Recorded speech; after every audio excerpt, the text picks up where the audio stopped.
engine carries a particular responsibility, shaping the continent's future. I know after your speech here, you will be going to Brussels in another meeting, but as you saw also, Mr. Chancellor, things do happen in Davos, there are processes, and I guess the discussions around Greenland is going to be a little bit easier this evening in Brussels. Since taking office, you have sent important signals. A shift in fiscal policy, significant investments in defense and infrastructure, and a more active German role on the international stage. As Mario Draghi has warned, without bold action, Europe risks a slow agony. This moment therefore calls for leadership that provides clarity, confidence and resolve. We very much look forward to your speech, and thank you for your very important leadership in challenging times for Europe and Germany.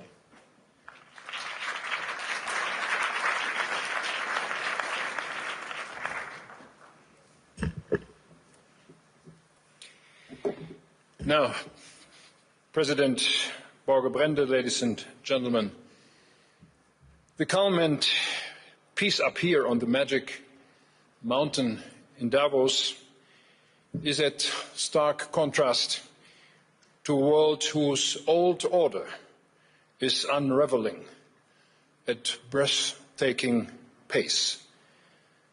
Let me share with you how the new German government is looking at these tectonic shifts and how we are addressing them. These shifts have the most profound ramifications for our freedom, for our security, and for our prosperity.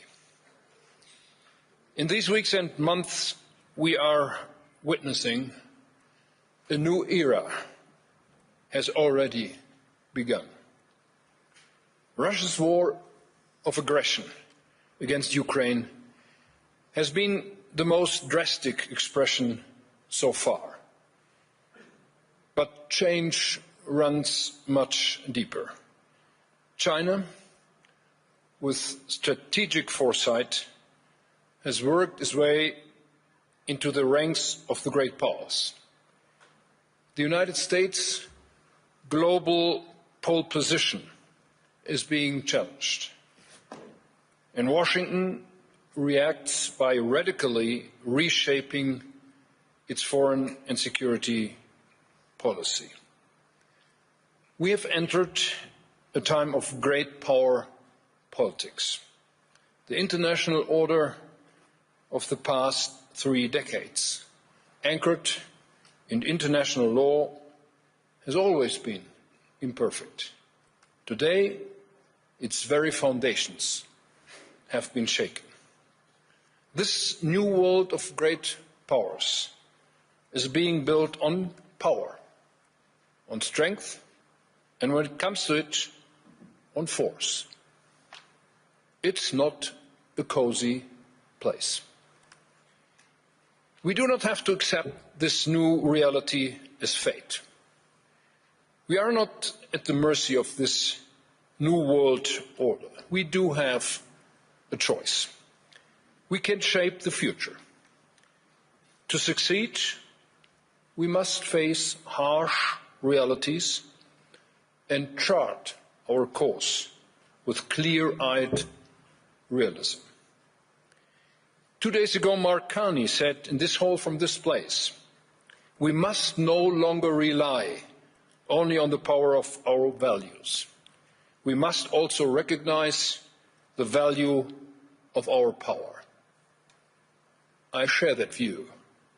And when I look into this room, into this hall, I want to say most of us share it. And that is a good starting point. European friends, if I may say so, our power today rests on 3 pillars: our security, our competitiveness, and our unity.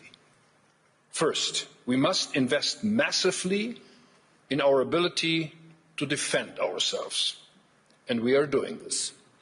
Second, we must rapidly make our economies competitive, and we are doing this. Third, we must stand closer together among Europeans and among like-minded partners. We are doing this. As we forge ahead, we must never forget one thing: a world where only power counts is a dangerous place. First for small states, then for the middle powers, and ultimately for the great ones. I do not say this lightly. In the 20th century, my country, Germany, went down this road to its bitter end. It pulled the world into a black abyss. So let us bear in mind, our greatest strength remains the ability to build partnerships and alliances among equals, based on mutual trust and respect. I remind you, after 1945, the United States of America inspired us Germans to embrace this logic. On this foundation, NATO became the strongest alliance in history. This is why we hold true this idea. Now, in recent days, the United States administration has vehemently demanded greater influence in Greenland. Washington has argued that this is an imperative to counter security threats in the High North. We welcome that the United States is taking the threat posed by Russia in the Arctic seriously. This threat is itself an expression of great power rivalry. It is aimed both at Europe and the United States. We experience it daily in hybrid attacks in the Baltic Sea and in Russia's winter war against the people of Ukraine. We share the conviction that as European NATO allies, we must do more to secure the High North as NATO. This is a common transatlantic interest. Germany is doing just that. We are doing it in the framework of NATO, and we will do more.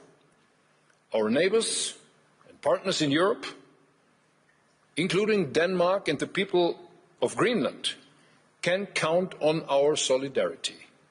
We will protect Denmark, Greenland, the North, from the threat posed by Russia. We will uphold the principles on which the transatlantic partnership is founded, namely sovereignty and territorial integrity. We support talks between Denmark, Greenland, and the United States on the basis of these principles. I have discussed this with President Trump, Prime Minister Frederiksen, Secretary General Mark Rutte, and others in these days. The aim of these talks is to agree for closer cooperation amongst allies in the High North and beyond. It is good news that we are making steps into that right direction. I welcome President Trump's remarks from last night. This is the right way to go. This is the right way because any threat to acquire European territory by force would be unacceptable. And, ladies and gentlemen, new tariffs would also undermine the foundations of transatlantic relations. If they are put in place, Europe's answer would be united, calm, measured, and firm. As we proceed, we are guided by a clear compass.